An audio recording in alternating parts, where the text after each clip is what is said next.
Pandami Bante. Apa kabar Bante? Iya, sehat lah. Iya. Bante, sekarang kan kita nih lagi ada di Kayagata Sati dalam rangka retret meditasi yang diselenggarakan oleh Yayasan Paramita Sukha. Gimana Bante kesannya di retret kali ini? Untuk latihan ya pada saat ini, yang pertama karena kita masih di masa pandemik, jadi peserta yang hadir juga tidak begitu banyak, sehingga secara kualitas tentu ya bisa diperoleh ya hasil yang maksimal. Karena dengan jumlah peserta yang tidak banyak, dengan fasilitas yang cukup, sehingga apa yang menjadi pekerjaan tentu tidak banyak halangan. Iya. Selain itu juga dari pagi sampai malam ya terlihat dari semangat peserta ya memang begitu bersemangat. Iya. Meskipun ya jumlahnya sedikit tetapi tidak mengurangi yakni semangat. Iya. Dari pagi jam 4 mereka sudah berada di ruang, bahkan di malam hari ya semestinya jam 21 itu adalah selesai ya, karena begitu antusias ya sampai lebih, bahkan hampir mendekati jam 10. Jadi di sini kan menunjukkan ada ketertarikan. Iya. Karena orang bertanya berarti kan ada semacam satu ingin lebih tahu, Iya. dua mungkin mencocokkan apa yang dialami. Iya. Sehingga ya meskipun waktunya mungkin tidak panjang, dengan kondisi saat ini ya saya pikir sudah bagus lah. Iya. Begitu. Kemarin juga Bante saya sempat dapat masukan dari peserta itu karena di sini kan kita Noble Silent ya, jadi peserta itu kalau ada kebutuhan mereka menulis di kertas.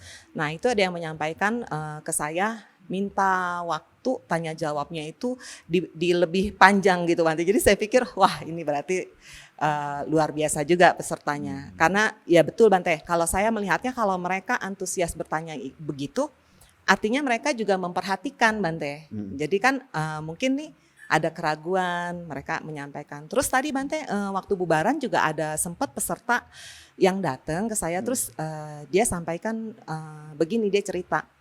Selama ini saya kalau belajar meditasi, saya cuma belajar kulit-kulitnya aja gitu. Maksudnya tuh dia tuh nggak sampai mengerti banget gitu mengenai meditasi. Terus saya waktu pas denger Bante Atta katanya menjelaskan, memang kan dari pertama kita setnya kan untuk meditasi itu Anapanasati. Tapi kan ternyata Bante sampai di sini Bante bilang kan kok malah ke Vipassana. Tapi dia malah bersyukur loh Bante, dia sampai bilang mungkin jodohnya saya ya, dia bilang saya selama ini selalu bertanya-tanya Vipassana itu bagaimana. Jadi pada saat Bante menjelaskan mengenai, dia malah dapat banget gitu. Dia bilang baru kali ini dia bilang saya jadi lebih mengerti gitu tentang Vipassana tuh seperti bagaimana. Jadi dari kondisi tubuh, apa yang ada di tubuh kita perhatikan. Seperti itu tadi dia nyampein. Terus ada satu peserta lagi juga Bante, dia ada menyampaikan seperti ini, saya bacakan sebentar. Jadi ini kalau menurut saya jadi semacam apresiasi buat panitia dan termasuk juga buat Bante ya. Dia bilang seperti ini.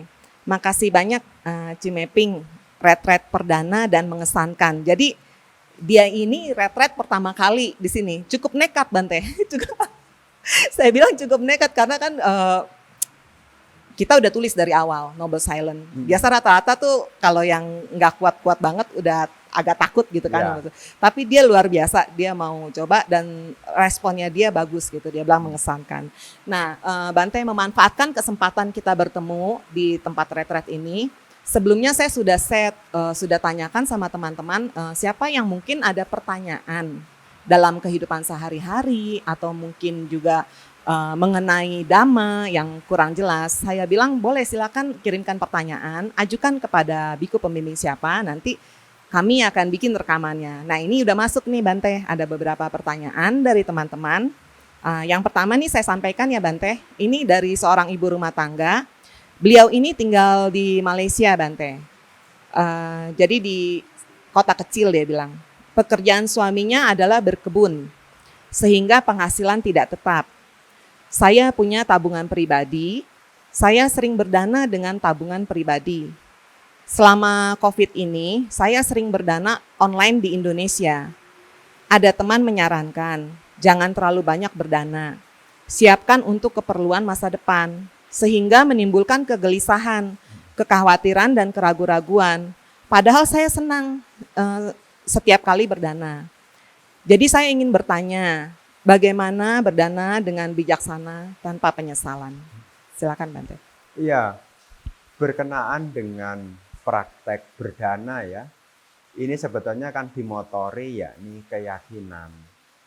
Jadi kalau seseorang mau berdana, tentu supaya tidak muncul penyesalan, tidak muncul keraguan-raguan, tentu ya harus punya dasar yang kuat dari yakni keyakinan.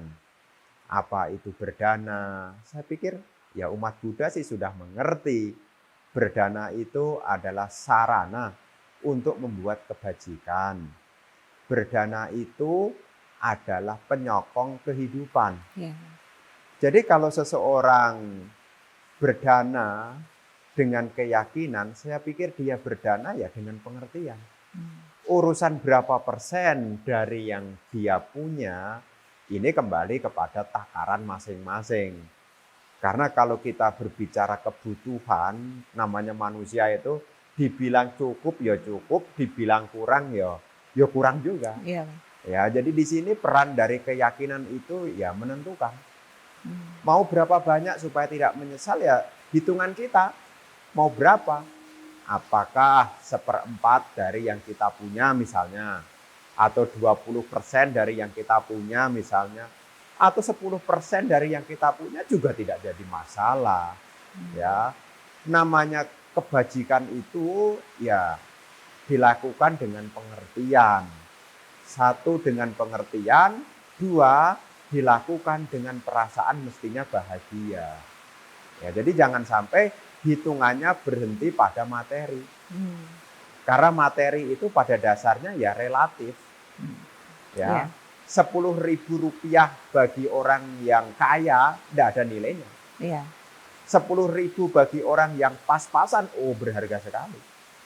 Jadi di sini ya jangan sampai ya hanya tertuju pada nilai nominal. Seberapapun pemberian kita, jika ini dilandasi dengan keyakinan, jika ini dilandasi dengan perasaan bahagia, tentu secara batiniah juga dapat, secara kebajikan ya tidak perlu diragukan lagi. Apalagi kita umat Buddha banyak sekali kutipan-kutipan di suta berkenaan dengan ya pahala-pahala yang didapatkan dari berdana. Jadi perlu diketahui ya bahwasanya berdana ini hanyalah alat, ya alat untuk membuat kebajikan. Jadi kalau ada pengumuman tentang berdana, dipakai atau tidak dipakai ya pilihan. Tapi sekali lagi berdana adalah alat untuk membuat kebajikan. Nah, jadi tidak usah kemudian timbul mesti harus begini, mesti harus begitu. Yang penting ada keyakinan, dilakukan juga dengan perasaan bahagia.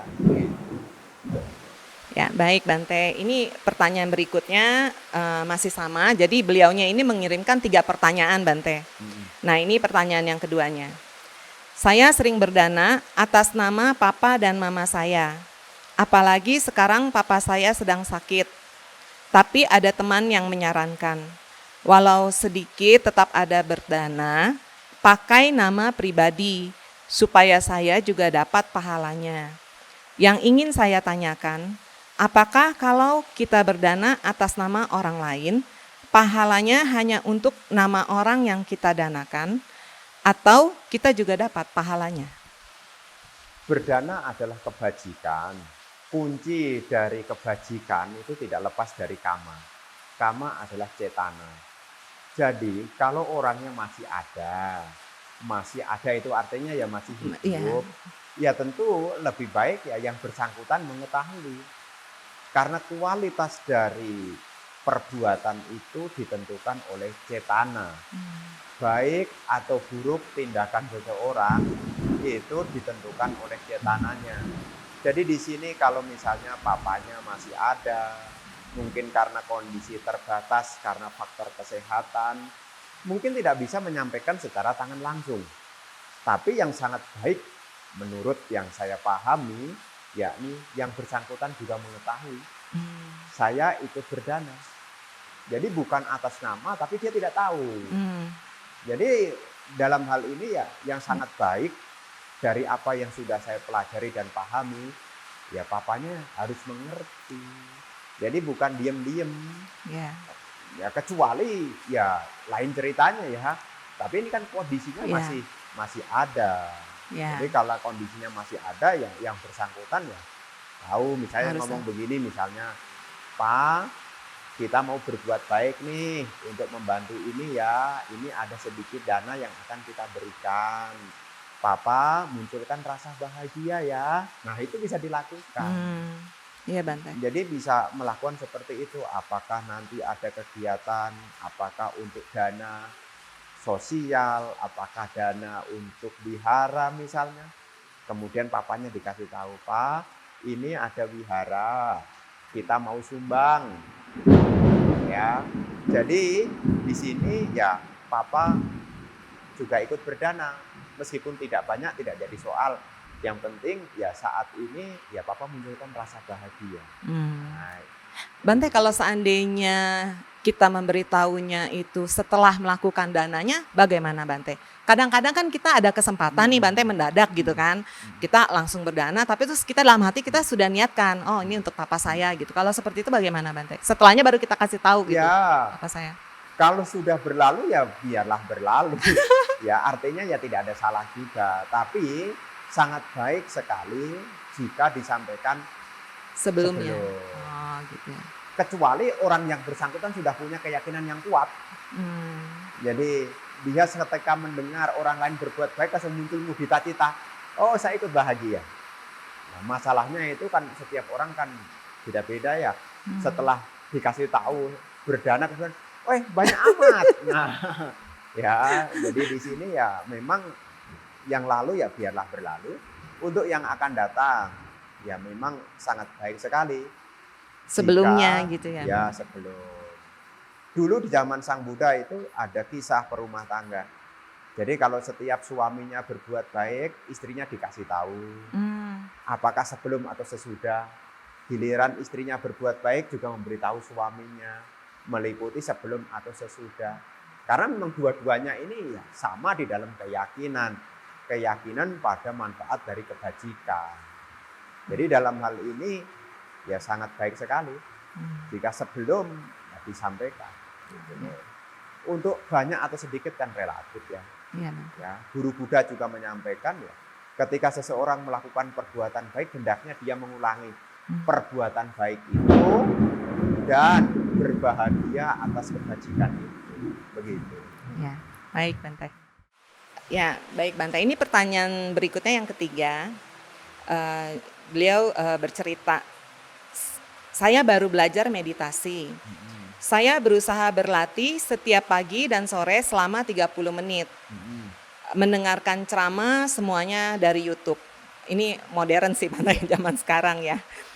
Nah kemudian sering timbul banyak pertanyaan. Terkadang jadi timbul keraguan-raguan.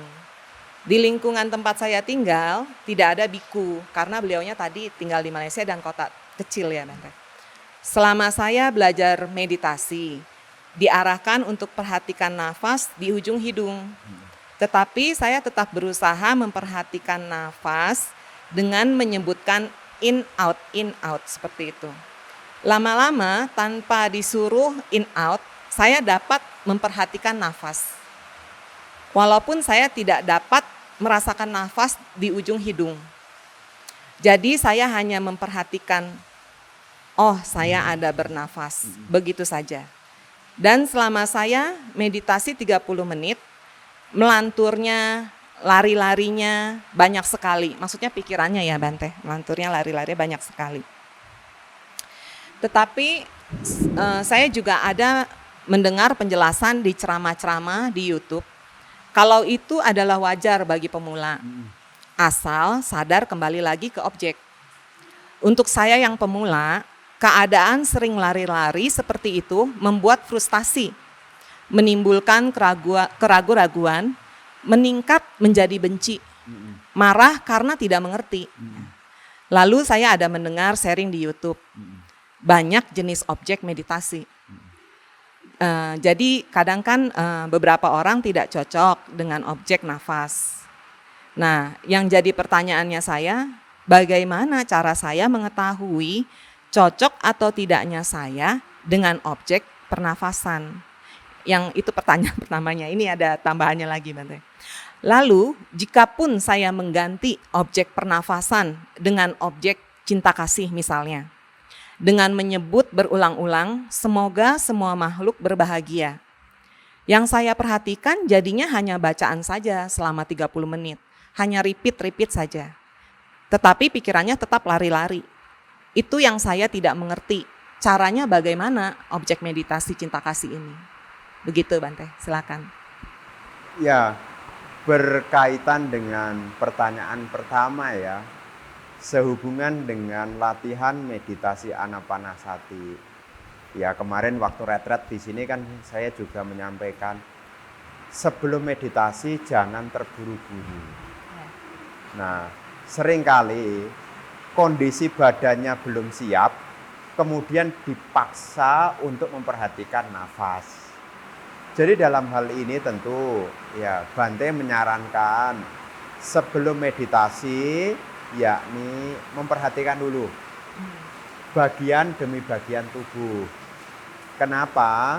Ini sebagai upaya untuk membawa kesadaran sepenuhnya ada di sini. Ya.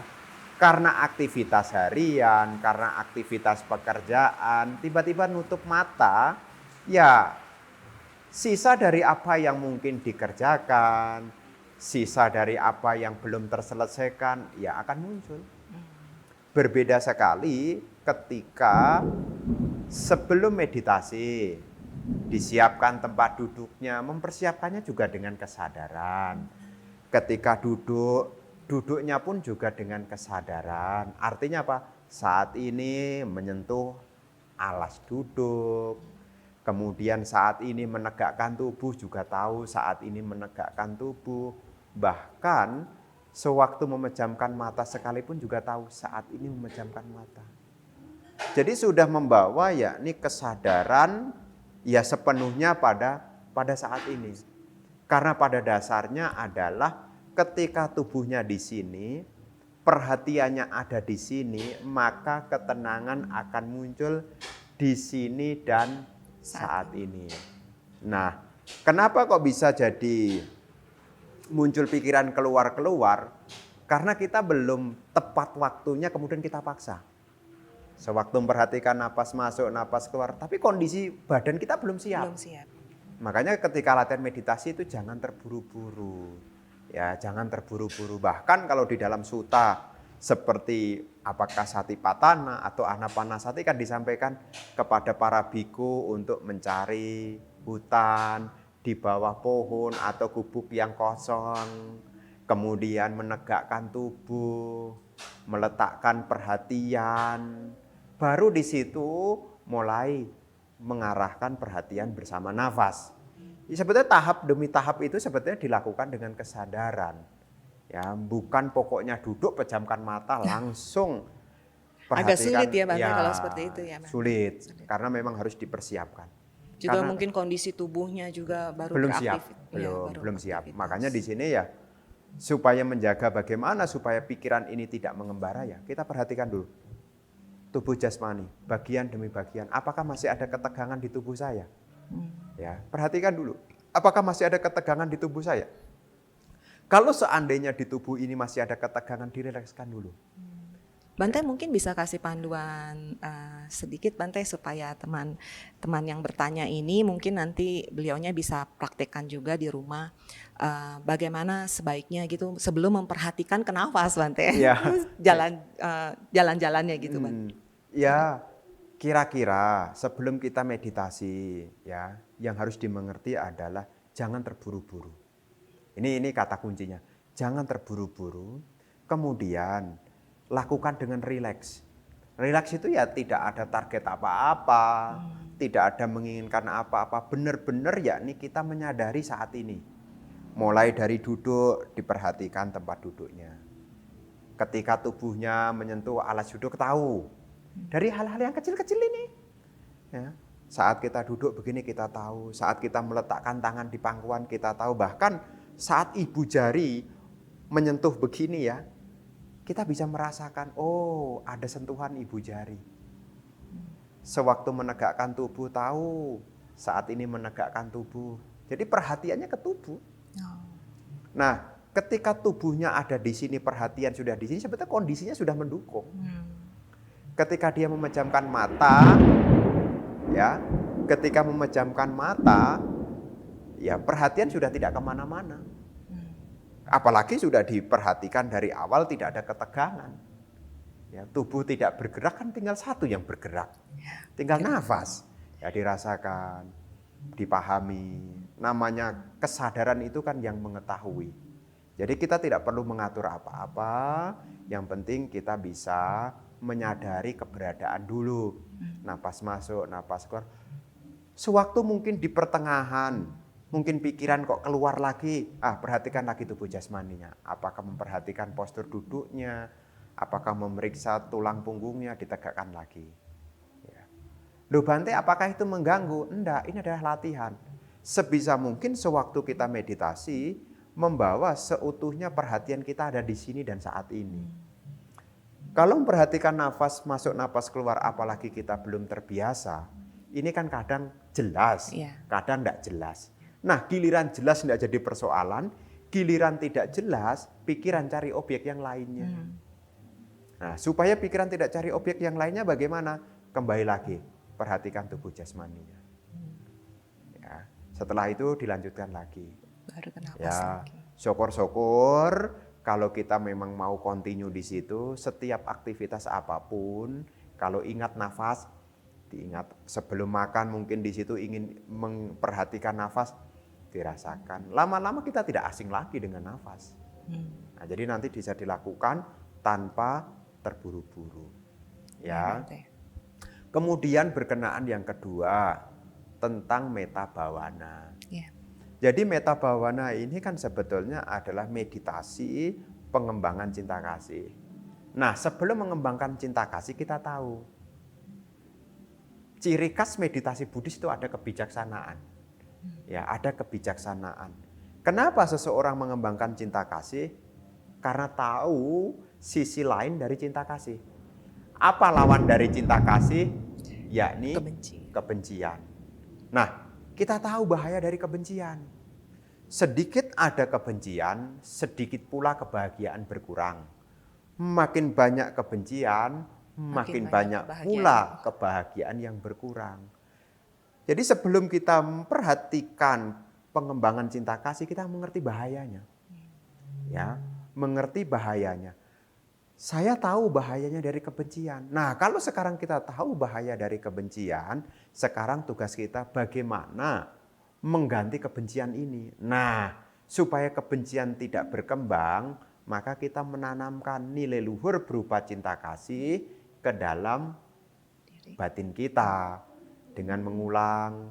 Ya, saat kita mengulang ya jangan terburu-buru. Memang yang menjadi alasan yang pertama harus dimunculkan. Kita tahu bahaya dari kebencian. Seperti apa sih rasanya kebencian? Tidak usah diceritakan, orang udah pada tahu. Udah pinter Bante. Iya, sudah tahu bagaimana rasanya ada kebencian. Sudah tahu bagaimana menderitanya, bagaimana tersiksanya kebencian. Dan itu tidak diharapkan. Kalau kebencian aja kita tidak mengharapkan, lantas apa yang kita harapkan? Yakni apakah semoga saya berbahagia? Ataukah juga mengembangkan semoga semua makhluk berbahagia. Jadi ada latar belakang, bukan tiba-tiba semoga makhluk bahagia. Tidak, ada alasannya. Kenapa kita perlu mengembangkan yakni cinta kasih. Jadi ada pengertiannya dulu ya. Ada pengertian. Jadi kita tahu apa bahaya dari kebencian, apa kerugiannya kebencian, dan kebencian saya tidak mau. Terus mau diisi apa nih supaya kita tidak terbawa oleh kebencian. Nah, kita memasukkan nilai luhur berupa cinta kasih banyak variasinya. Yang bisa dimulai dari diri sendiri. Semua makhluk berbahagia, bebas dari penderitaan. Nah, hal-hal seperti ini ya sebetulnya kita akan mengena kok. Karena tahu alasannya. Jadi bukan kita tiba-tiba Hanya repeat repeat, aja jadi. betul. Jadi tahu kita Dengan melakukannya, pemahamannya betul. Ya, jadi kita sudah punya pemahaman. Inilah ciri khas meditasi Buddhis. Ada kebijaksanaan. Begitu. Ya, Bante, kalau untuk meditasi Metta Bhavana ini penguncarannya itu syairnya itu ya panjang atau pendek sih baiknya, Bante? Ya, yang penting kita tidak mikir aja lah. Oh, jadi kalaupun panjang seandainya inget ya nggak apa-apa gitu Iya, ya, iya. Bante. Jadi Jadi kadang-kadang memang kalau kepanjangan kan di tengah-tengah kadang-kadang kita suka jadi lupa gitu ya, Bante, jadi mikir lagi. Memang demikian. Jadi memang yang lebih bagus adalah kita hafal dulu. Hafal Kalau dulu mau ya. panjang hafal dulu supaya tidak timbul keraguan-raguan. Mestinya apa? habis ini apa ya? Habis ini nanti apa ya? Jadi bingung. Nah, jadi bingung. Makanya biasanya kalau kita mengacu kepada khotbah Karania Metta Sutta ya cuma semoga semua makhluk berbahagia. Semoga makhluk berbahagia. Di situ kan dijalankan. Jangan karena marah dan benci, mengharap orang lain celaka. Nah, hendaknya mengembangkan, yakni pikiran cinta kasih, yakni ujaran semoga semakhluk berbahagia. Nah, jadi di situ sudah jelas sebetulnya. Jangan karena marah dan benci, mengharap orang lain celaka. Serta favorit saya juga itu. Nah, ya, sebisa mungkin mengembangkan ujaran cinta kasih, yakni semoga semua makhluk berbahagia. Jadi kita bisa milih sesuai dengan ya kemampuan kita lah. Kalaupun mau panjang ya mestinya hafal ya, hafal. Bante. Karena kalau enggak nanti meditasinya jadi melibatkan pikiran ya, Bante. Jadi berpikir kan gitu kan, Ya, bukannya menyadari ya. Jadi ya selain itu nanti malah muncul keraguan-raguan. Misalnya awerohomi, abhyapajohomi, anigohomi, suki atanang pariharami. Terus diulang lagi, tadi habis ini apa ya? Ya nanti malah jadi timbul pemikiran dan akhirnya malah ragu-ragu. Ya, jadi disesuaikan dengan kondisi. Kalau memang karena keterbatasan daya ingat, ambil yang simpelnya ya harapan untuk diri sendiri.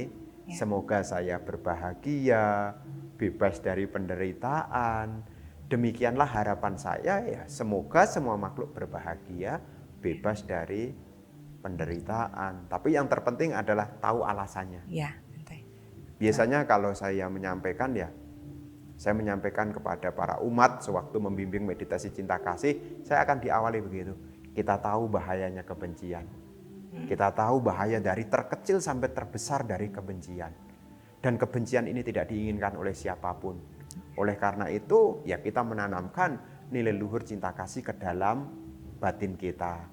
Ulangilah di dalam hati secara perlahan-lahan kalimat cinta kasih sebagai berikut. Nah, baru kalimat yang tadi gitu.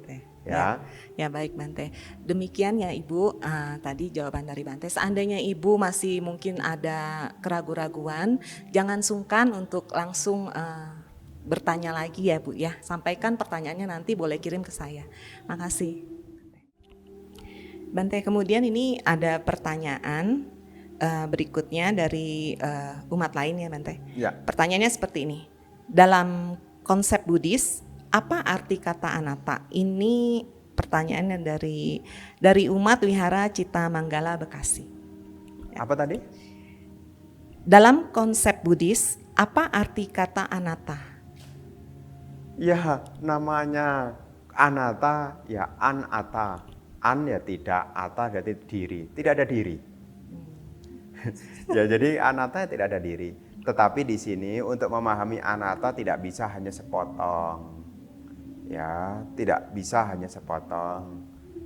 Jadi kalau Sang Buddha membabarkan tentang anatta, beliau akan memulai dengan anicca. Ya, dengan anicca.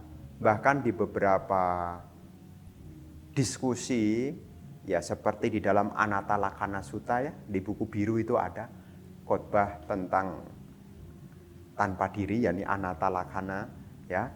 Di situ Sang Buddha mengawali dengan pertanyaan sehubungan dengan Ketidakkekalan. Apakah rupang ini tubuh ya?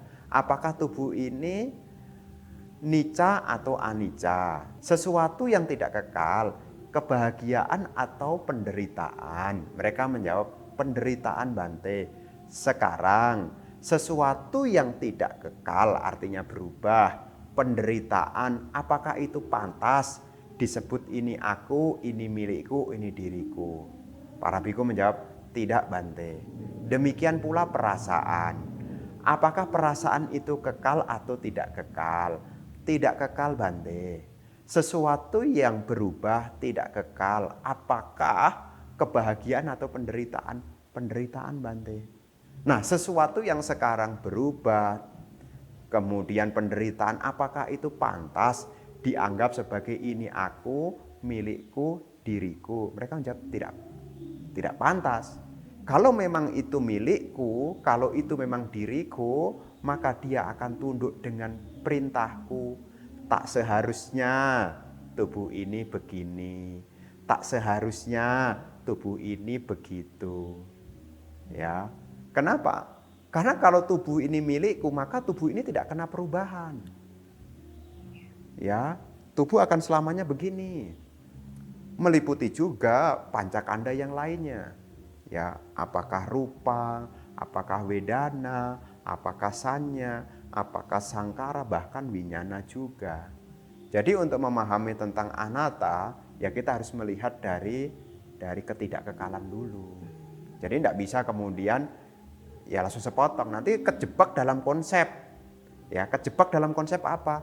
Lah kalau semua bukan milikku, lalu siapa yang berbuat ini? Nah, itu jadi jebakan. Dan itu nanti guru Buddha menyebutnya itu pandangan keliru juga. Karena di dalam ada salah satu sutta ya Mahapuna itu di dalam Majjhima Nikaya sutta ke-109. Ada begitu. Jadi setelah dijabarkan kemudian tiba-tiba murid ini menyampaikan begitu.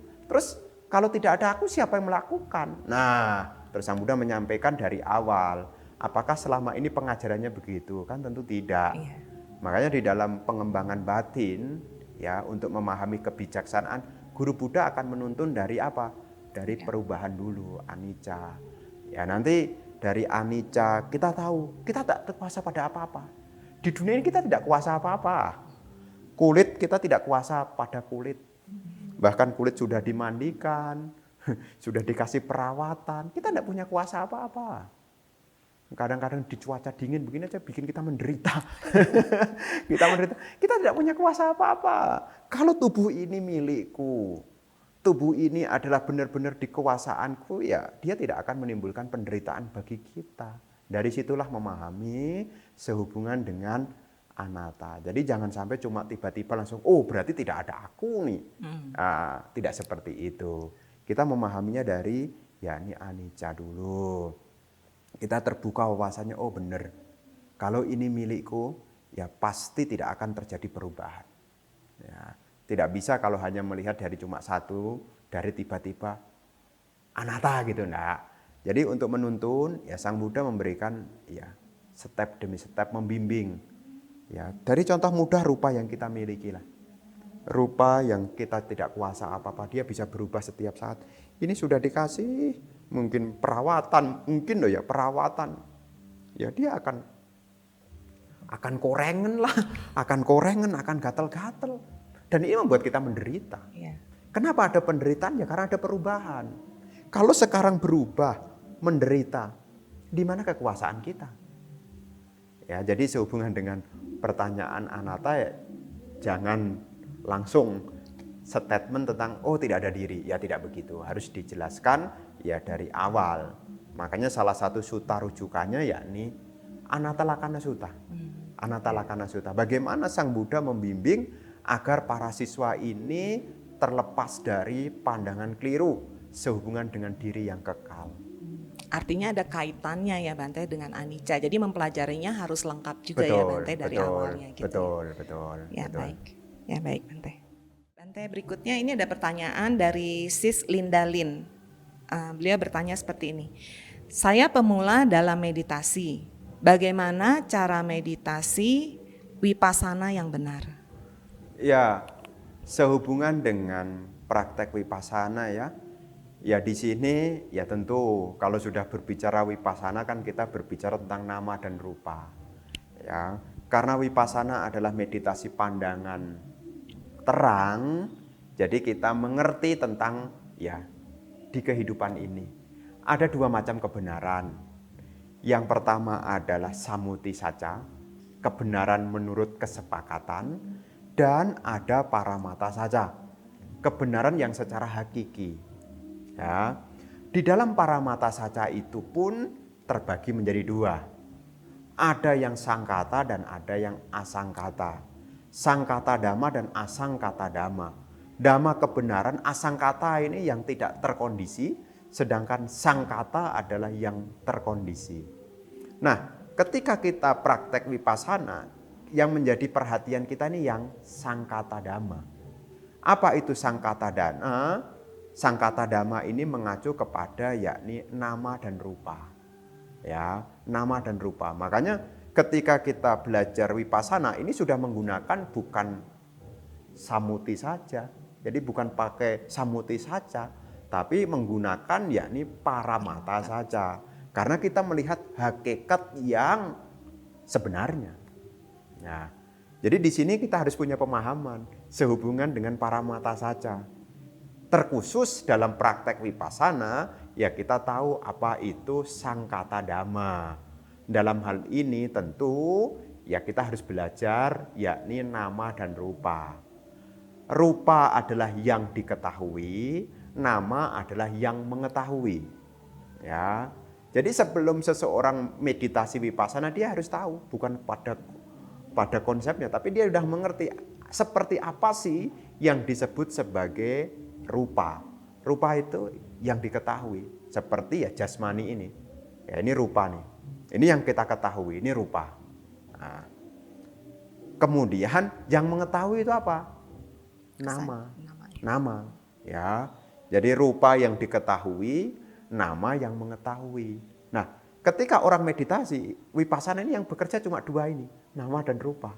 Sebisa mungkin nama ini yang mengetahui rupa. Nah, rupa yang senantiasa seperti apa? Rupa yang senantiasa yakni anicca, dukkha, anatta. Jadi sewaktu kita berjalan, kita memperhatikan aktivitas dari tubuh jasmani ini yang tidak kekal. Jadi ketika kita mempraktekkan aktivitas itu ya dari rupa, ini yang lebih mudah. Ya, apakah memperhatikan tubuh jasmani, ya yang seperti ada di dalam Satipatthana Kayanupassana itu. Melihat hakikat dari rupa, meliputi postur duduk, bahkan ada nafas, ya, kemudian ada ya apa saja yang ada di tubuh kita, yang semuanya itu juga tidak lepas dari anicca, dukkha, dan anatta. Jadi sebelum kita meditasi kita harus memahami dulu berkenaan dengan ya nama rupa. Nah, kalau kita sudah mulai mengenal tentang nama dan rupa, kita juga harus memahami juga bahwasannya apa yang muncul semua karena kondisi. Ya, semua yang muncul karena kondisi. Ya.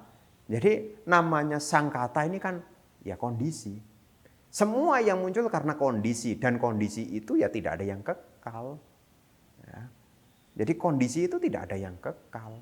Makanya sewaktu kita meditasi Vipassana, ya kita melihat hakikat sebagaimana adanya yang anicca. Ya, melihat yang setiap saat ya berubah. Nah, kita sewaktu latihan ya kita mesti diawali dulu ya. Ya sebelum jauh lagi ya diawali dulu dengan sila yang bagus. Itu penting, itu landasannya tuh. Sila yang bagus termasuk juga punya ketenangan yang cukup. Karena untuk memperhatikan nama dan rupa ini sangat halus. Harus ya ada dua ini. Dia punya sila, dia juga punya ketenangan. Karena panya tidak akan mungkin muncul tanpa adanya dua ini. Kaitannya gimana Bante? Kenapa kok sila bisa menjadi dasarnya? Maksudnya dia berperannya sejauh mana gitu di dalam meditasi? Iya, ada di dalam Anguttara Nikaya sehubungan dengan manfaat dari menjalankan sila. Itu diawali dari kalau seseorang menjalankan sila dengan baik, tidak ada yaitu rasa penyesalan. Nah, kalau seseorang tidak ada rasa penyesalan, batinnya seperti apa? Tenang. Ya tenang, tidak ada beban, gembira, bahagia. Nah itulah kenapa sila itu ya hal yang juga mendukung praktek meditasi. Jadi tidak kepikiran, ya berbeda. Ternyata ada kaitannya ke situ. Iya, berbeda kalau orang habis bersalah. Wah, semoga tidak ketahuan ya. Nah, jadi malah jadi gelisah. Wah, jangan-jangan dia tahu. Nah, meditasi jadinya ya kacau. Nah, jadi mesti diawali dari sila. Makanya kalau retret vipassana ya pemurnian sila dulu ya, minta sila lagi. Kemudian sedikit atau banyak ya sudah ada bekal ya ini pengembangan ketenangan. Makanya orang vipassana mesti harus ada objek pokoknya.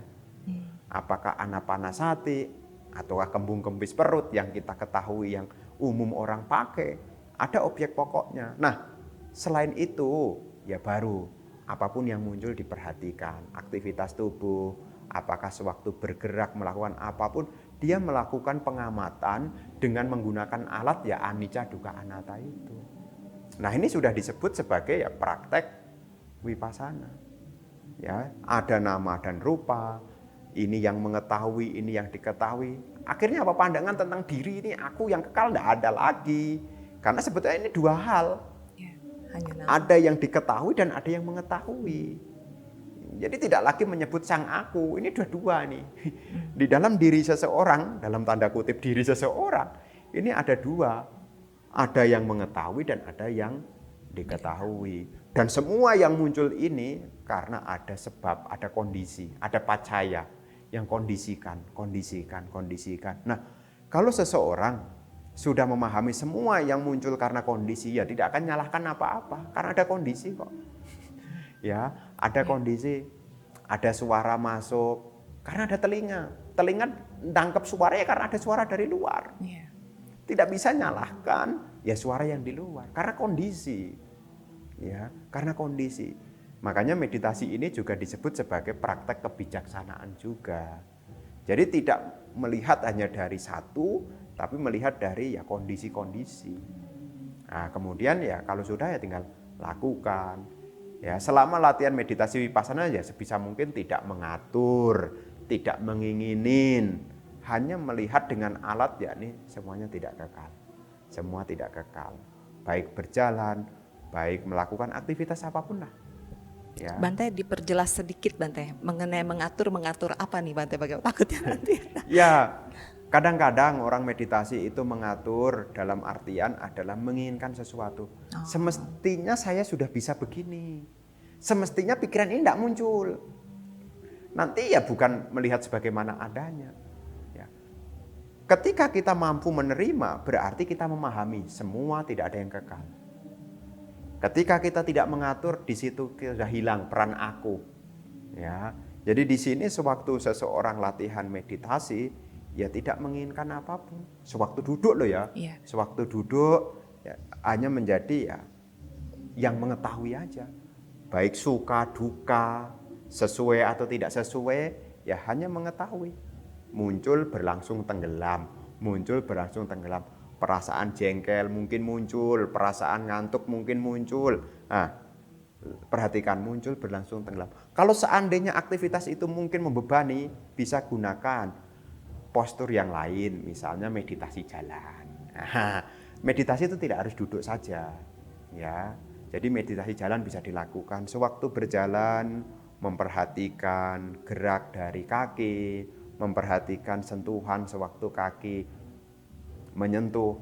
Nah, dari situ juga akan memperoleh pemahaman. Apa yang kita injak juga suatu saat kita juga akan mengerti tidak ada yang sama. Meskipun di tempat yang sama, pengalamannya pasti beda-beda. Nah, jadi setiap yang kita lakukan ya jangan sampai kita berpikir meditasi itu hanya duduk saja. Berjalan pun dengan kesadaran ya, menerima apa yang muncul tanpa memilah-milah. Itu kita belajar untuk membuat batin kita ini loh kenyataan dalam hidup. Ada yang sesuai, ada yang tidak sesuai. Tapi pada dasarnya semua baik yang sesuai maupun tidak sesuai, semua tidak ada yang kekal. Lawang yang sudah sesuai aja berubah, apalagi yang tidak sesuai. Ya, pertama duduk nyaman. Nah, ini kan sesuai harapan kita. Ya, ini pun juga bisa berubah. Mungkin 30 menit pertama nyaman. Tiba-tiba bisa muncul ya ketidaknyamanan, apakah kaki mulai kesemutan lah, mungkin punggung pegel lah.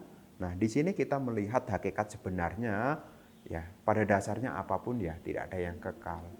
Ya apalagi rupa. Ya, rupa baik yang kasar, baik yang halus, baik yang lampau maupun yang akan datang. Ya semuanya tidak ada yang kekal. Ya termasuk nafas kita juga tidak ada yang kekal. Baik yang kasar maupun yang halus. Semua, ya. Maka Guru Buddha menyebutnya sabe sangkara anicca, sabe sangkara anicca. Semua yang berkondisi tidak ada yang kekal. Iya, Bante. Ya, jadi silanya ya mesti disempurnakan, kemudian punya ketenangan juga. Nah, setelah itu ya gunakanlah kebijaksanaan untuk melihat apa itu nama dan apa itu rupa dari penyelaman. Ya, diselamin. Saya mengerti, sekarang saya duduk. Nah, mengetahui saat ini duduk. Berarti ada yang diketahui dan ada yang mengetahui. Kalaupun ada perubahan, coba diketahui. Ya diketahui ini ya mungkin ada beberapa orang menggunakan kata istilah dicatat. Tapi juga ada yang berkomentar ya tidak perlu dicatat. Cukup disadari saja. Ya menjadi observer yang baik, cukup disadari, tidak melibatkan aku. Jadi tidak perlu juga kasih pendapat apapun gitu ya, Tidak. Bante. Jadi nggak usah kasih komentar atau Ya. apa, cukup mengamati aja mungkin ya. Mengetahui aja betul, gitu ya. mengetahui. Karena peran dari winyana itu kan yang mengetahui. Kita mengetahui, kemudian kita juga punya kebijaksanaan, apapun ya tidak kekal. Dan di balik yang tidak kekal itu pasti muncul ketidakpuasan. Ya, sesuatu yang tidak kekal, yang tidak memuaskan ya tidak bisa disebut ini aku, ini milikku, ini diriku. Ya. Jadi nanti ya tidak lepas dari situ lagi, begitu. Iya. Bante, tadi saya jadi kepikiran, Bante tadi udah sebut objek anapanasati. Nah itu kan saya selama ini dengar bisa itu dipakai di samatha juga gitu kan ya. Nah perbedaannya ini cara kita memakai objek ini bagaimana Bante? Pemakaian di samatha dan di vipassana itu gimana sih bedanya gitu pemakaiannya? Ya, berbicara tentang samatha tentu tidak lepas dari ketenangan. Sejauh dari latihan yang kita lakukan dengan niatan untuk membangun ketenangan, sebetulnya ya itu sudah kategorinya ya secara umum lah menyebutnya sebagai ya itu adalah samatha.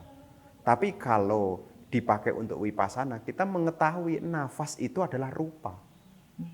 Karena nafas itu tidak lepas dari unsur udara. Ya namanya tubuh ini kan terbangun dari 4 unsur. Jadi ada unsur tanah, ada unsur air, ada unsur api, ada unsur udara. Nah, namanya rupa ya termasuk turunan dari rupa juga ya. Itu kan pada dasarnya adalah ya tidak ada yang kekal. Ya rupa ini apapun tidak ada yang kekal. Ya. Jadi rupa ini tidak ada yang kekal. Nah, sewaktu seseorang menggunakan anapanasati untuk vipassana, dia memahami ini hanyalah rupa. Ya, rupa. Karena nafas adalah kepanjangan dari tubuh. Ya, orang bernafas itu karena tubuhnya masih hidup. Ada napas masuk, ada napas keluar. Ini kepanjangan dari tubuh. Ya, sewaktu merasakan napas masuk, napas keluar, kita paham ini hanyalah rupa. Rupa yang muncul berlangsung tenggelam. Rupa yang muncul berlangsung tenggelam. Ya. Jadi di sini kalau kita menggunakan anapanasati sebagai sarana untuk memunculkan kebijaksanaan, ya kita harus tahu basic dari nafas itu apa. Oh, artinya kalau mau dipakai untuk vipassana, anapanasati ini harus kita tambahkan juga dengan pengetahuan juga ya, Bante? Ya. Makanya Di dalam Vipassana itu kan selalu berbicara nama dan rupa. Rupa itu kan ya meliputi 4 unsur utama dan juga turunannya. Turunannya itu 5 pintu indria, kemudian pasangannya dari pintu indria yakni warna, suara, aroma, cita rasa, sentuhan. Ini rupa, ini rupa, masuk di rupa. Jadi pengalaman apapun dalam meditasi, ya apa yang diamati, apa yang diketahui itu semua dalam hal selain pengalaman batin loh ya, yaitu rupa.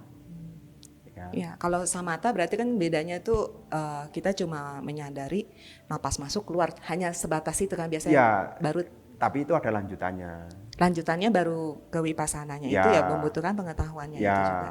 biasanya kalau orang belajar anapanasati sebagai samatha itu dia menggunakan 1 titik sentuh. Guru-guru mengajarkan begitu. Ya, biasanya di tengah-tengah ya Bante di antara. Ya, tapi kan ujung setiap orang itu. kan beda-beda. Beda-beda, ya. Tapi inti dari samatha adalah membangun ketenangan. Membangun ketenangan. Bante, ini ada banyak juga pertanyaan Bante. Kadang-kadang teman juga suka bertanya, gimana sih kita bisa tahu nih kalau kita kan pertama pakai samatha, terus kita mau beralih ke vipassana itu tandanya apa gitu, apa ya, gate-nya apa gitu, kita bisa tahu oh ya ini udah waktunya nih pindah nih dari samatha ke vipassana. Gimana Bante bisa taunya gitu? Ya, yang bisa tahu hanyalah pengalaman pribadi, latihan dan latihan itu. Kalau enggak pernah latihan bagaimana tahu? Ya, kapan kita pegangan tongkat? Ya kalau kita sudah berjalan kemudian jalannya licin ya kita pegangan tongkat. Ya itu tergantung ya yang bersangkutan. Makanya setiap orang itu pengalamannya ya beda-beda. Tapi tidak lepas kalau sudah vipassana tidak lepas butuh yakni diskusi supaya orangnya jadi ya mengerti, muncul kebijaksanaan. Karena itu ya Bante membutuhkan pengetahuan itu Betul, juga. betul. Karena tidak bisa muncul tiba-tiba tanpa adanya yakni ya mendengar atau diskusi.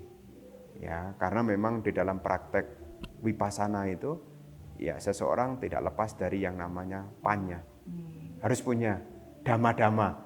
Harus punya teori tentang dhamma. Nah, berarti ya memang betul ajaran Buddha betul-betul apa ya, teliti dan Satu kesatuan. satu kesatuan semua ya. Satu Jadi saling kesatuan. terkait semua. Jadi Ya. memang harus ada pengetahuan dulu juga untuk mencapai pengetahuan yang lainnya juga. Gitu. Betul. Bahkan dikatakan pariyati, ya, pariyati itu mendukung yakni pati-pati dan patiweda.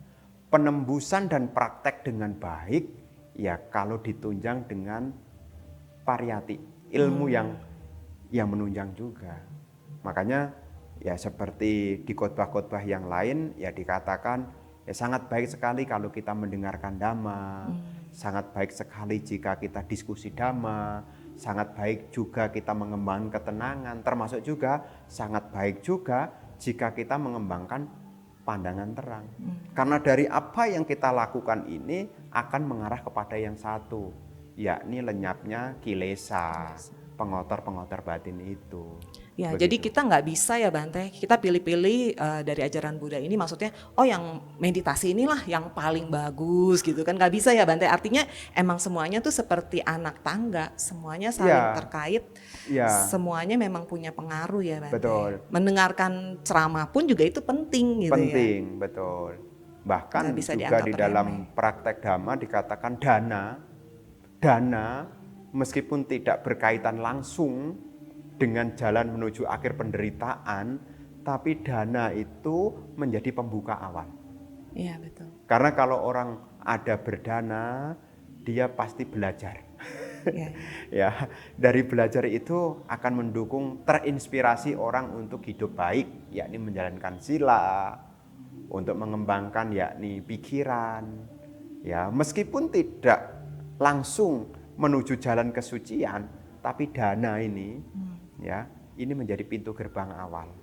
Ya. Karena siapapun bisa menjalankan, baik orang buruk maupun orang baik, semua bisa menjalankan praktek berdana. Yang paling mudah ya. Ya.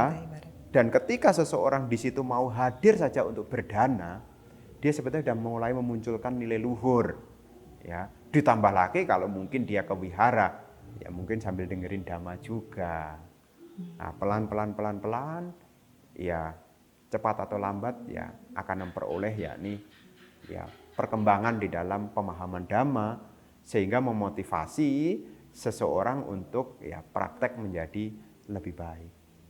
Ya, tapi jangan kemudian kita mengatakan, oh yang penting saya meditasi saja. Ya, kadang-kadang suka gitu. Mesti tetap harus Tetap ditunjang, silanya juga bagus. Dananya gitu. juga ya, Ya, juga harus ditunjang. jadi berdana juga.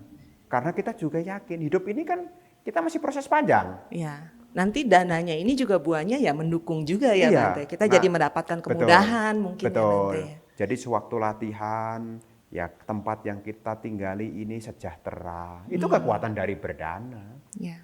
Karena Nggak lepas dari itu kesejahteraan, ya Bante. iya. Pasti. Kan kita pengennya enak. Artinya enak ya di sini cukup makan, cukup tempat tinggal. Ya. Kalau enggak punya kekuatan berdana, bagaimana memperoleh? Ya. Jadi di sini ya memang ada peran dari berdana juga.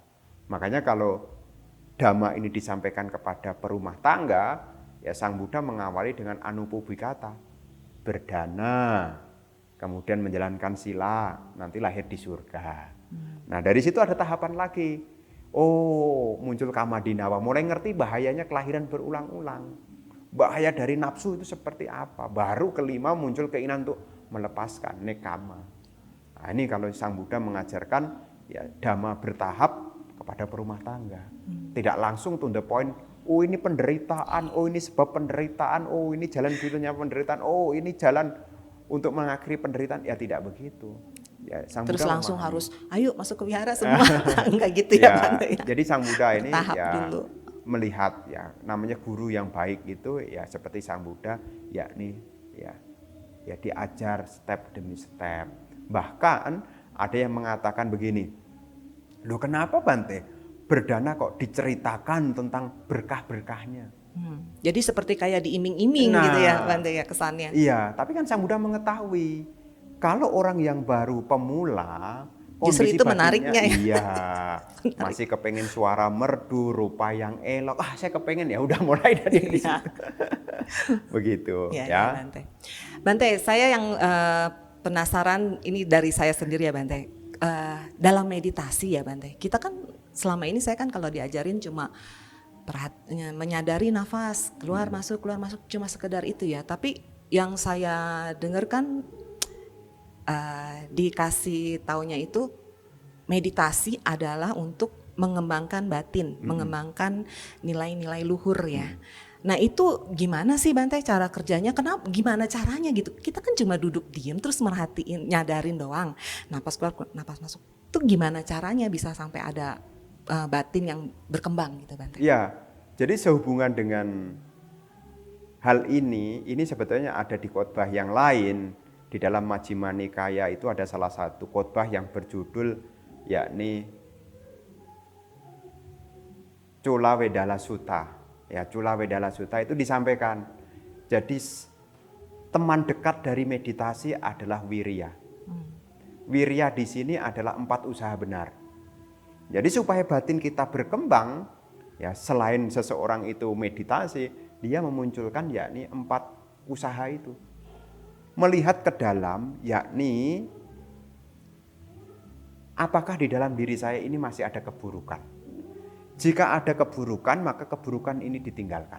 Ini yang pertama. Yang kedua, mencegah keburukan yang belum ada. Jadi yang pertama meninggalkan keburukan yang sudah ada. Yang kedua, mencegah keburukan yang belum ada. Jadi yang sudah ada itu ditinggalkan, yang belum ada jangan boleh masuk.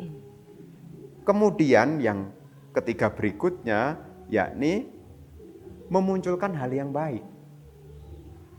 Ya, memunculkan hal baik yang belum ada serta mengembangkan hal baik yang sudah ada. Itu jadinya yakni ya mengembangkan nilai luhur.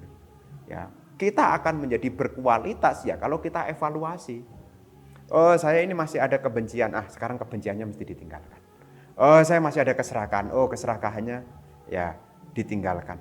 Oh, saya tidak punya welas asih. Sekarang dimunculkan welas asihnya. Sekarang saya sudah punya welas asih, ya sudah dikembangkan. Nah, jadinya menjadi luhur. Iya. Jadi di sini tidak lepas meditasi itu memang ya tidak bisa hanya berdiri sendiri gitu, ya. Iya, jadi walaupun kesannya kan kelihatannya kayak cuma duduk diem terus perhatiin nafas keluar masuk, sebenarnya dalam proses kita berusaha memperhatikan menyadari nafas itu semangat kita juga timbul ya Bante ya, ada wirya kita yang betul, keluar gitu betul, ya tanpa disadari. betul. Kadang-kadang kan orang cuma mikir kayak saya gitu, mikir kok aneh gitu, cuma duduk diem tapi kok ternyata bisa ada yang berkembang gitu ya, bisa tambah. Karena saya juga terus terang Bante setelah sering meditasi ya, mungkin teman-teman juga bisa lebih jelas lah ngelihat adalah beberapa sifat tuh yang terkoreksi menjadi lebih baik gitu ya. Ya masuk di akal sih tadi Bante jelasin begitu, ternyata ya benar juga kaitannya ke situ gitu nyambungnya. Ya Bante. Ya, berkenaan dengan meditasi itu nanti nilai-nilai baik yang luhur maupun tidak luhur nanti akan muncul. Apakah kama canda, apakah biapada, itu muncul. Oh ternyata saya kok banyak keinginan, ya ingin anak, ingin itu. Oh ternyata saya kok ada kecenderungan untuk tidak suka ini, tidak suka itu muncul. Akhirnya itu nanti bisa jadi koreksi. Diri kita jadi introspeksi betul, gitu ya Bante. Betul, oh ternyata saya kok egois, saya akan ganti egois ini. Nah, begitu. Dari situ ya, ya baik Bante. Daripada orang lain yang ngomong, lebih baik kita nemuin sendiri ya Bante. Ya makasih Bante. Ya Bante, ini pertanyaan berikutnya dari Sis Neti Kwok. Seperti ini ceritanya Bante. Begini Bante, saya dulu sekolah di luar negeri. Punya teman sekelas seorang biksu Korea. Jadi sekolah saya itu banyak murid para biksu dari berbagai negara dan saya waktu itu masih penganut agama yang lain. Biksu Korea ini masih muda, kulitnya putih dan ganteng. Jadi perempuan-perempuan di kelas pada komentar, wah kenapa gak jadi aktor, tampang dan mendukung dan lain-lain. Ada juga yang berani langsung ngomong sama biksu Korea ini, kamu kan masih muda, kok bisa tahan dengan kehidupan ala biksu dan lain-lain gangguan lainnya. Jadi ceritanya nih Bante, si biksu Korea ini nih jadi sering diisengin Bante dan dicecer sama pertanyaan-pertanyaan ini itu sama murid-murid yang lainnya, terutama perempuan. Nah terus dia bilang termasuk saya juga kata dia. Waktu itu kita cuma mikir, duh cakep-cakep jadi biksu mubajir katanya. Kami gak ada maksud jahat atau niat godain. Kita semua berlaku sopan. Kami cuma penasaran aja. Kenapa kok dia mau jadi biksu? Jadinya banyak tanya ini itu. Sekarang setelah belajar Dharma, saya jadi mikir, perbuatan saya dan murid-murid lain itu termasuk karma buruk atau bukan? Jika ya, bagaimana cara memperbaikinya sekarang? Terima kasih Bante. Seru juga ya Bante pertanyaannya. Ya, berkenaan dengan apa yang dilakukan ya, disebut kalau pertanyaan apa karma buruk atau bukan? Ya kembali, saat melakukan itu cetananya apa? Ya. Niatnya ya. Ya, jadi karena ukuran dari sebuah tindakan itu disebut karma baik atau karma buruk tidak lepas dari cetananya. Apakah saat itu bersama loba dosa moha ataukah bersama aloba adosa amoha? Kan tetap ada akarnya. Tidak mungkin sebuah tindakan muncul tanpa ada sebabnya. Jadi kalau ditanya karma buruk enggak Bante? Ya saya akan tanya waktu itu apa motivasi? Oh soalnya saya kepengen juga, nah loba tuh mulai muncul di situ loba tuh. Ya, jadi dari situ kan kita tahu, oh ini apa yang saya lakukan saat itu bersama dengan loba. Loba ini juga salah satunya kan ya kepada hal-hal yang menyenangkan. Oh dengan apa yang tadi telah diceritakan. Terus bagaimana? Ya tentu apa yang Bante ingin sampaikan ya, yang lalu ya biarlah berlalu. Nggak usah kemudian jadi rasa bersalah, rasa berdosa mungkin, ya enggak usah lah. Yang lalu ya biarlah berlalu, enggak perlu diungkit-ungkit lagi. Itu adalah pengalaman yang mungkin tidak disadari. Untuk ke depan ya jaga perilaku yang baik, jaga pikiran, meditasi lah. Ya kalau ada kesempatan untuk berbagi ya berbagilah. Karena pada dasarnya segala kebajikan itu masih kita butuhkan sebagai ya pendukung di dalam kehidupan. Jadi yang sudah berlalu ya biarlah berlalu, untuk yang akan datang ya kembangkanlah kebajikan, baik berdana, baik menjalankan sila ataupun juga melatih pengembangan batin. Begitu Iya, ya. Bante. Emang kadang-kadang kan kalau masih masa sekolah kan suka gitu ya, Bante, suka ikut-ikutan gitu, Bante. Ada yang mungkin kalau sekarang dibilangnya ngebully ya, Bante, dibilangnya bully ya gitu. Jadi kalau ada orang yang ngeledekin satu temennya ya kita ikutan. Mungkin maksudnya ini cuma iseng-iseng aja gitu, Ya, Bante. ya, Baru ya. sekarang kepikiran setelah belajar Dharma. Wah. Iya, Bante. Ya, Bante, ini ada pertanyaan berikutnya. Bante, apakah meditasi Vipassana mempengaruhi cara berpikir bisnis dan cita-cita kita? Ini pertanyaan yang pertama. Yang kedua, apakah ada latihan meditasi untuk orang yang kurang percaya diri dan selalu mendapatkan hal-hal buruk di masa sekarang? Itu pertanyaannya, Bante. Yang pertama berkenaan dengan bisnis. Dengan apa tadi? Cita-cita, bisnis dan cara pikir bisnis dan cita-cita. Ya, sebetulnya kan dua hal yang berbeda ya. Vipassana itu tujuannya adalah lokutara, di atas duniawi. Ya, jadi di atas duniawi. Kemudian ya kalau bisnis, cita-cita kan masih berbicara duniawi. Apakah ada keterkaitan? Ada. Ya. Sejauh mana Vipassana dipakai? Sejauh kita untuk mempersiapkan diri, andai kata saat berbisnis mungkin ada kesulitan, ya cara berpikir Vipassana yakni semuanya tidak kekal. Semua yang muncul karena ada kondisi. Nah, cara berpikir seperti ini juga menjadi penyemangat. Kalau seandainya dalam usaha mungkin ada hal-hal yang belum tercapai, ya pasti bisa berubah kok. Asal kondisinya juga diubah. Nah, karena dalam Vipassana itu kan semua muncul karena kondisi. Ya, segala fenomena muncul ya tidak lepas dari pacaya kondisi. Demikian pula di dalam dunia bisnis, semua juga kondisi. Apalagi bisnis ini sangat kompleks pengaruhnya. Baik politik juga mempengaruhi, sosial juga mempengaruhi, budaya mempengaruhi, bahkan geografis juga mempengaruhi. Nah, dari situ kan cara berpikir kita jadinya juga berubah juga. Meskipun secara tujuan berbeda, karena kalau Vipassana itu adalah untuk lokutara di atas duniawi, tapi sebetulnya dalam keseharian cara berpikir kita terhadap kehidupan ini ya itu tetap terbawa. Semuanya tidak kekal, ya. Jadi semua tidak kekal. Jadi malah nggak bikin stres banget ya, Bante, kalau kita ketemu kendala dalam bisnis gitu ya. Jadi nggak sampai terbawa. Betul. Nah, kalau sekarang belum berhasil, pertanyaannya apa yang bisa saya kondisikan nih? Apa nih yang bisa saya kondisikan? Kan semua muncul karena kondisi. Ya. Teh jadi manis kan karena kondisi. Ya, kan ada gulanya. Ada gulanya. Ya. Jadi kan karena kondisi. Kalau sekarang kita belum berhasil, kan kita tinggal kondisikan. Kondisi apa? Apakah pengetahuannya ditambah? Apakah keterampilannya ditambah? Apakah relasinya ditambah? Ataukah kebajikannya juga ditambah? Iya, setuju, Bante. Kan kita melihat tentang kondisi-kondisi. Nah, ini cara berpikir ya ala Vipassana. Ya. Meskipun tidak langsung konkret untuk melihat nama dan rupa, tapi ada beberapa topik yang sebetulnya juga bisa menjadi pengingat dan penguat ya di dalam kehidupan.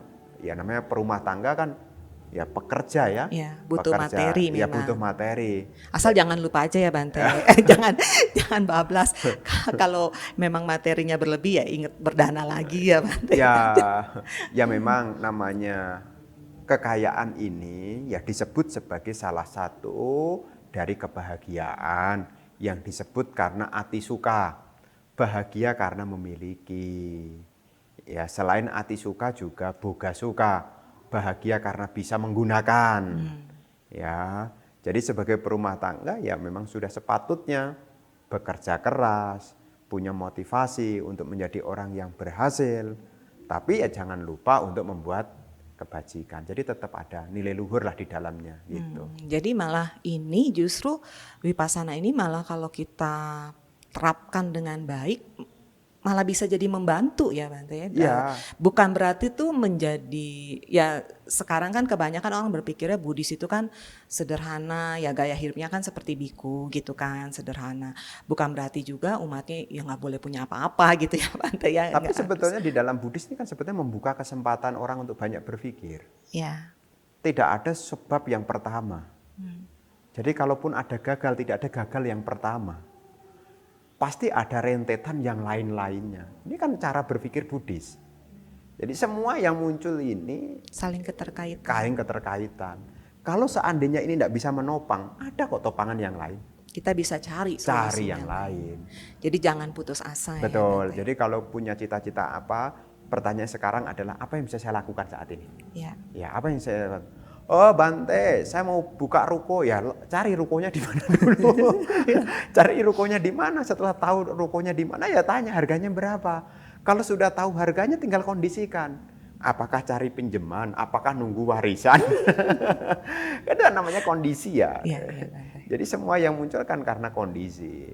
Ya. Ya, jadi ini kan cara berpikir Buddhis. Kemudian yang kedua apa tadi? Yang kedua, apakah ada latihan meditasi untuk orang yang kurang percaya diri dan selalu mendapatkan hal-hal buruk di masa sekarang? Ya, urusan percaya diri ini kan tidak lepas dari persiapan.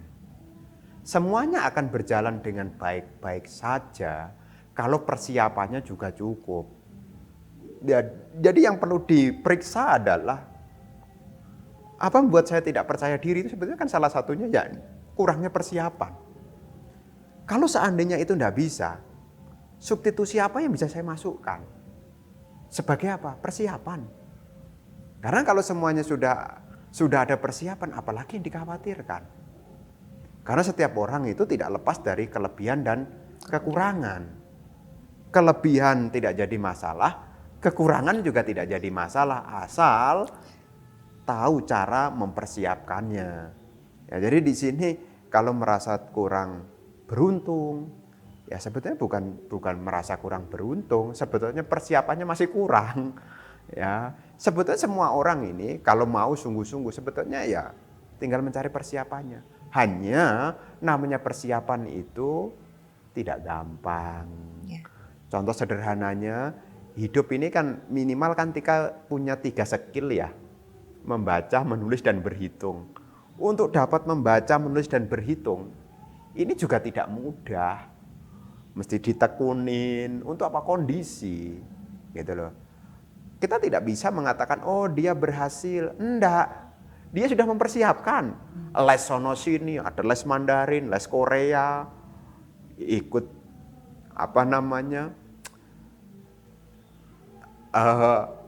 les akuntan, les perpajakan, semua diikuti. Nih persiapannya. Karena kesuksesan itu butuh 2. 1 kesempatan, 2 persiapan. Datangnya kesempatan kita tidak tahu. Yang kita tahu adalah persiapan. Andai kata kesempatan ada, tapi kalau persiapannya tidak ada, kita tidak bisa mengambil itu. Ya, jadi di sini kita tidak tahu kapan datangnya kesempatan, tapi yang kita tahu adalah persiapan apa. Dan untuk mempersiapkan memang harus mau berkorban. Ya, karena semua butuh persiapan. Iya. Karena hidup ini bukan nunggu kita siap tidak siap kita harus siap. Makanya sekarang harus dipersiapkan. Ya, jadi bagi yang kurang percaya diri ya, apa ya menjadi kekurangannya ya disiapkan. Oh Bante, saya kan kurang mungkin suaranya kurang bagus mungkin. Kan punya kelebihan yang lain. Jangan fokus sama kekurangan. Karena memperbaiki kekurangan terlalu lama. Ya, terlalu lama. Jadi fokuslah pada apa yang menjadi kelebihan. Digali. Kalau kelebihannya belum ada bagaimana? Ya sekarang dibuatlah. Karena hidup ini kan kondisikan lagi. Begitu. Ya. Nah ini kalau yang terakhir ini katanya kan selalu mendapatkan hal-hal buruk di masa sekarang. Solusinya bagaimana Bante? Ya sebetulnya itu kan sebuah kesimpulan. Kan hidup ini masih proses. Ya, atau mungkin fokusnya terlalu banyak ke hal yang buruk aja mungkin ya. Iya. Pas hal yang baik terjadi lalai gitu diperhatikan, nggak diingat. Memang kadangkala orang itu lebih cepat menyimpulkan. hidup ini kan masih proses ya, belum garis finish ya. Iya, Tapi sudah disimpulkan seolah-olah udah ketinggalan. iya, Yang ketinggalan bisa mengejar, yang duluan juga bisa tertinggal kalau tidak dikondisikan. Ya namanya hidup ini kan samsara ya. Samsara ini kan berubah-ubah ya. iya. Siapa yang tidak bisa mengkondisikan ya akan ketinggalan. Nah, orang mengatakan itulah kejamnya dunia. Tapi bukan kejamnya dunia, ini adalah kenyataan yang ada. Siapa yang lebih persiapan, maka dia akan menjadi pemenang. Iya. Ya, jadi di sini ya jangan cepat menyimpulkan, wah selalu apa tadi dikatakan? Selalu mendapatkan hal-hal yang buruk. Itu kan sebetulnya ya penilaian aja lah. Kalau kita lihat orang di sekitar kita ya banyak kok yang menerima keburukan. Jadi jangan berpikir demikian. Ya kita harus bersyukur. Ya harus bersyukur dengan apa yang ada. Dan kalaupun belum ada yang tercapai ya kita berpikir, apa yang bisa saya lakukan nih? Kembangkan diri lagi ya. Apa yang bisa saya lakukan? Kalau saya punya keterbatasan ini, apa yang saya lakukan nih? Ya, kalau saya mau belajar kemana? Kalau saya butuh teman-temannya siapa? Dipikirkan. Jangan hanya berpangku tangan menunggu perubahan. Ya. Semua akan berubah kalau kita mau berubah. Iya, betul. Tapi Bante terkadang betul juga sih, saya sering baca juga. Terkadang yang menurut kita hal yang buruk, nanti mungkin di beberapa, karena saya ngalamin sendiri, di beberapa hari kemudian kita melihatnya dengan persepsi yang berbeda, malah kita ngelihatnya tuh nggak terlalu buruk juga gitu Bante. Kadang-kadang tuh suka juga jadi begitu gitu Bante. Waktu pada saat kita ngerasainnya, aduh ini jelek banget ya karma kayak gini ya gitu kan. Tapi berapa hari kemudian setelah kita mungkin udah lebih tenang, bisa lihat lagi kilas balik, ternyata enggak juga ya. Karena hal ini yang buruk ini yang tadi kita bilang buruk, ternyata ini menimbulkan suatu pandangan baru yang lebih baik gitu kan, perbaikan diri.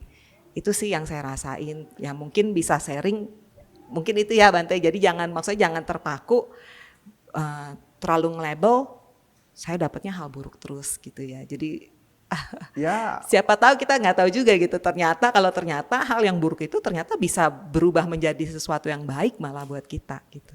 ya kan ada ungkapan begini ya. Kejadian mengajarkan orang untuk punya pengalaman. Dari pengalaman mengajarkan orang untuk mau banyak belajar. Ya, kalau sudah punya ilmu, ya tidak ada lagi persoalan. Ya. Kalau punya ilmu, ya ilmu muncul karena belajar itu karena adanya pengalaman itu muncul karena ada kejadian itu tidak semuanya manis. Iya betul Bante. Ya Bante, pertanyaan berikutnya seperti ini Bante. Bante, apa rintangan batin dalam meditasi? Bagaimana solusinya? Iya. Berkenaan dengan rintangan batin ya, sebetulnya ya di suta-suta juga telah disampaikan. Ya kita tahu ada 5 rintangan batin, yakni ada kama canda, yakni nafsu, keinginan indriawi, kemudian biapada, niat buruk, kemudian tinamida, kemalasan kelambanan, kemudian udaya kukuca, kegelisahan, kekhawatiran, serta yakni keraguan-raguan, wicikica. Nah, tentu di dalam sutta kembali ya kalau sehubungan dengan kama canda yang menyenangkan, ya kalau menurut di dalam sutta ya kita diminta untuk melihat sisi lain yang tidak menyenangkan. Supaya apa? Ketertarikan pada yang menyenangkan ini menjadi berkurang. Jadi sehubungan dengan hal-hal yang sifatnya menyenangkan ya kita lihat dari sisi yang sebaliknya. Supaya kita tidak timbul ketertarikan. Jadi yang berlawanan ya. Berlawanan. Termasuk juga seperti biapada ya disampaikan yakni mengembangkan cinta kasih. Jadi kalau niat jahat ini kan dosa ya, itu ya diatasi dengan pengembangan yakni meta atau cinta kasih. Kemudian kemalasan dan kelambanan yakni dengan bersemangat. Wirya ya. Wirya. kemudian berkenaan dengan kegelisahan dan kekhawatiran, disampaikan di sana ya mengembangkan upasama, ketenangan. Serta kalau keraguan-raguan ya kita punya yoniso manasikara, yakni melihat sebab musababnya, supaya kita tidak menjadi ragu-ragu. Kalau ini menyebabkan ini kan tidak ragu-ragu. Jadi tidak ada yang namanya tiba-tiba, ada prosesnya kan. Dan ini ya paling umum dialami oleh pemeditator yang masih putu jana, urusan 1 dan 2, yakni kamacanda dan biapada. Ya biasanya baru duduk udah muncul pikiran ingin ini, ingin itu, ya.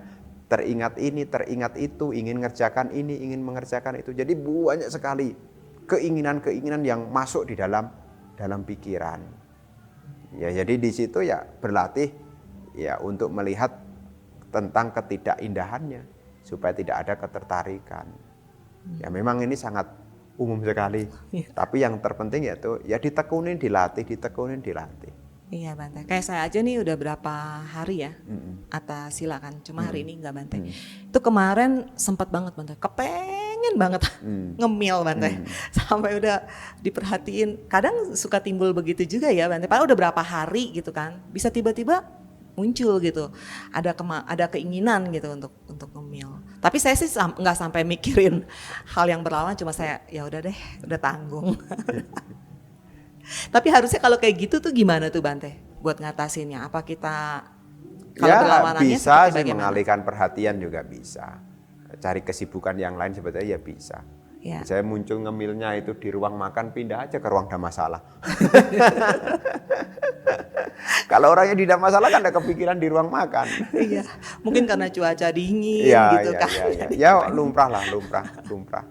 Ya, jadi yang penting ya latihan aja. Kalau yang tadi Bante yang kedua, biapada, ini pengalaman pribadi ya Bante. Kalau pas muncul gitu sih, istilahnya orang bilang apa ya, boro-boro bisa nimbulin cinta kasih gitu Bante.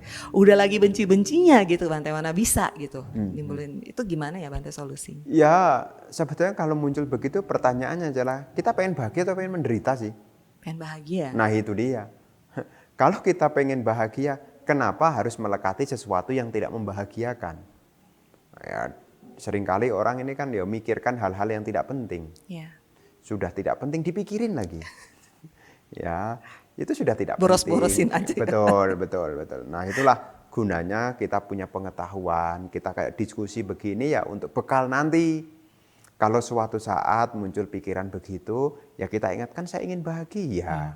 Saya tidak mau menderita. Ini kan tidak penting. Kenapa yang menyita waktu saya? Nah, itu boleh nggak Bante kalau dalam meditasi timbul pikiran kita, kebencian kita, boleh nggak kita ucapkan seperti yang tadi Bante bilang? Buat pikiran kita sendiri gitu Bante. Itu sebetulnya bagian dari perenungan sih, tidak apa-apa. Itu sebetulnya memasukkan nilai luhur. Tahu bahayanya itu sebetulnya orang membersihkan. Oh ini keburukan yang sekarang muncul sedang pada saya. Jadi kayak kita sendiri nasehatin diri kita. Betul. Jadi tidak masalah. Karena ini adalah ya memunculkan hal baik. Karena kalau tidak begitu nanti kita punya ilmu terus dipakai untuk apa? Kadang-kadang juga begitu. Termasuk juga kadang-kadang ada beberapa orang yang sedang marah, jengkel, terus kemudian dia ingat, oh iya, guru mengatakan saya harus bersabar. Karena kalau sampai saya tidak bersabar, ke depan akan muncul masalah yang lebih besar lagi. Saya sebisa mungkin ya bertekad untuk tidak marah. Meskipun orang umumnya jadi marah, ya saya berusaha untuk tidak marah. Mungkin orang meniat untuk menyerang, ya saya sebisa mungkin untuk tidak menyerang. Jadi itu salah satu juga, metode juga. Untuk apa? Ya mengisi ya pikiran kita yang suatu saat bisa naik dan turun itu. Begitu. Bante kan background pendidikannya juga psikolog ya? Ya saya dulu sekolah psikologi. Psikologi ya. Nah Bante kalau berkaitan dengan psikologi nih Bante, seandainya seseorang nih mempunyai apa ya, ya mungkin dia beban kan. Nah itu sebaiknya diceritakan, dikeluarkan cerita ke orang lain, atau lebih baik dia diam gitu. Menurut sisi psikologi itu baiknya gimana? Segala permasalahan itu tidak akan jadi masalah kalau dikomunikasikan. Nah, Sewaktu kita mau mengkomunikasikan, ini jangan asal pada semua orang. Ya. Harus kepada orang yang bisa dipercaya. Kuncinya itu. Ya, jadi kalau mungkin ada unek-unek, ada kejengkelan, ya ceritakan, komunikasikanlah ceritanya gitu. Komunikasikan. Karena pada dasarnya kan seringkali banyak miskomunikasi. Ya. Kalau supaya tidak miskomunikasi ya harus dikomunikasikan. Dan untuk mengkomunikasikan ya kita harus mencari orang yang trust, bisa dipercaya. Supaya ya privasi kita terjaga. Jangan sampai nanti malah menimbulkan masalah yang baru lagi. Betul, ya, betul. Disampaikan lagi ke orangnya malah jadi makin betul, panjang. Betul. Bukannya selesai malah jadi panjang. Itulah gunanya para konselor itu sudah terikat di dalam kode etik. Ya, karena terikat dengan profesional kan dibayar. Ya. Jadi tidak ada niat untuk ya menceritakan kepada orang lain karena sudah terikat di dalam kode etik, yakni ini adalah privasi orang. Karena kalau sampai nanti diceritakan dan bocor privasi orang, melanggar kode etik. Bisa dituntut. Bisa dituntut. Nah, itulah kenapa beberapa orang memilih mengkomunikasikan masalahnya kepada orang yang profesional. Ya. Karena satu, orang profesional itu bisa menjaga privasi. Ya, jadi di sini ya kalau ada masalah memang harus dikomunikasikan. Ya. Karena kalau tidak dikomunikasikan akan jadi bom waktu. Nah itu kan kalau dari sisi modern ya, dari sisi psikologi gitu kan. Kalau dari sisi ajaran Buddha, bagaimana Bante? Apa ada nggak Buddha pernah mengajarkan mengenai kalau seandainya ada masalah, baiknya kita menceritakan kepada sahabat atau lebih baik kita diam? Ya, guru Buddha juga salah satu ya bisa saya sebut sebagai psikolog. Karena guru Buddha ini mampu memahami bagaimana pikiran orang.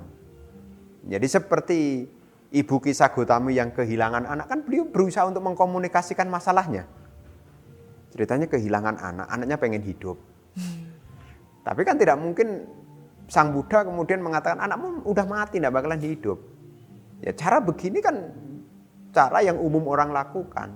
Tapi Buddha memberi satu pemahaman, vision ke depan, ya untuk menyadarkan ibu caranya tidak seperti ini. Nah kemudian dengan cara yang guru Buddha lakukan, yakni ini anakmu bisa hidup, asal kamu bisa begini-begini. Nah, dari situ kan sebenarnya dia dapat pembelajaran dari lingkungan. Ternyata kematian itu dialami oleh semua orang.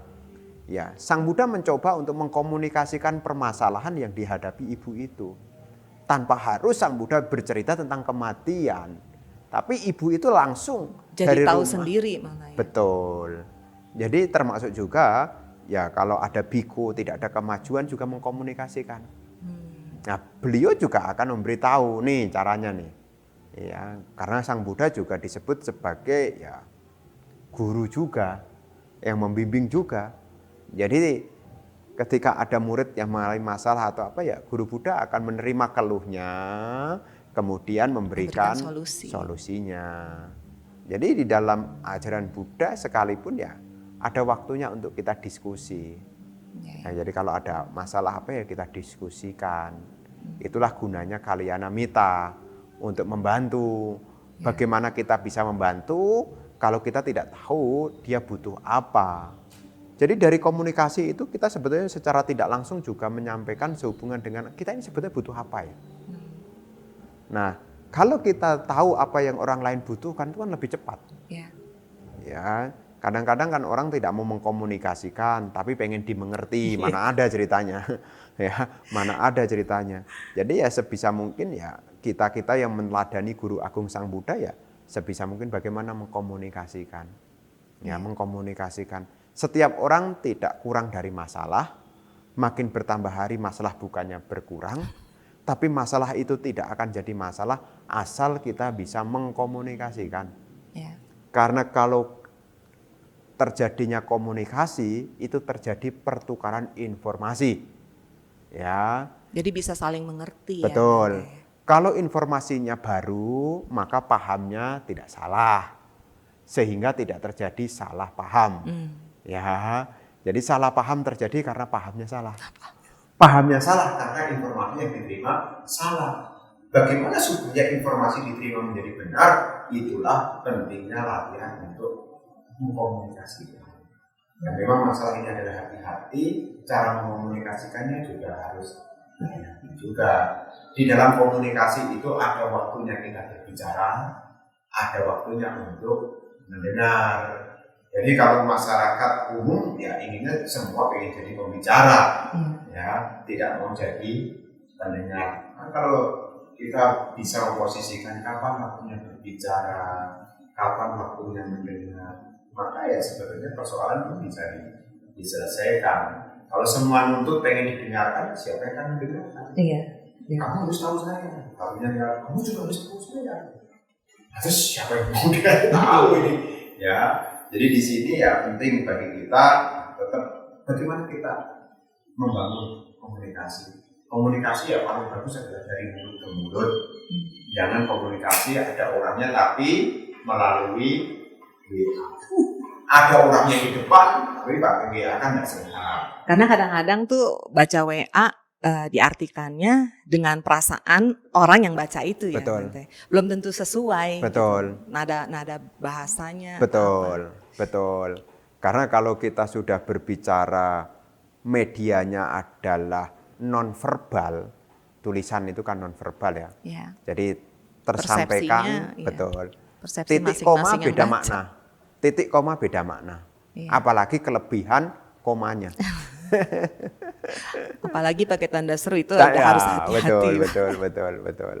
Ya. Pakai huruf besar aja itu bisa jadi masalah. Saya sering lihat Bante di grup. Betul. Padahal cuma huruf besar aja jadi masalah. Iya Bante. Jadi tapi kita sebagai Kalyanamita juga mungkin Bante juga harus ingat juga ya, semisal kita dijadikan tempat teman lain, Kalyanamita lain sebagai orang yang dipercaya, diceritakan gitu kan. Ya kita harus bisa jaga. Penting juga, tidak semua orang yang datang kepada kita ini butuh nasihat. Ya, kadang butuh didengarkan aja. Betul. Ya udah jadi pendengar yang baik. Ya. Sebetulnya jadi pendengar yang baik itu sudah membantu. Ya. Ibaratnya kita jadi kantong kresek lah. Ya, dan jangan dikeluarin lagi ya Bante kemana-mana, kasihan gitu. Kantong kresek. Cuma dibungkusin, tidak usah dibagi-bagi ke yang lain. Iya. Masalah orang ya kita tahu, kalau dia butuh nasihat ya kita kasih masukan. Kalau seandainya tidak butuh nasihat ya cukup didengarkan, udah selesai lah. Iya, gitu. Setuju Bante, makasih. Baik Bante, berikutnya ini ada pertanyaan dari Bapak Subianto. Ketika meditasi, telapak tangan kita harus bersikap bagaimana? Terkadang seluruh badan terasa sudah rileks, tetapi telapak tangan terasa pegal. Padahal sudah sering pelajari posisi tangan, tetapi sampai saat ini masih ada kekurangan di posisi tangan. Gimana? Ya, berkenaan dengan posisi tangan sebetulnya kita bisa memilih beberapa yang nyaman lah. Ya, apakah telapak tangan kanan ya di atas tangan kiri, kemudian ibu jari ditempelkan, ya kemudian diletakkan di pangkuan. Nah, kita bisa menegakkan sejauh mana ini tidak menimbulkan yakni rasa pegel, sejauh mana ini juga tidak pegel. Nah, kita bisa ya bahkan Bante Utamo juga menyampaikan ya kita diganjal supaya tidak membebani, atau juga bisa di atas lutut. Di atas lutut juga bisa dilakukan. Tidak jadi masalah karena meditasi adalah olah batin. Ya, olah batin itu ya bagaimana kita menyadari pada di sini dan saat ini.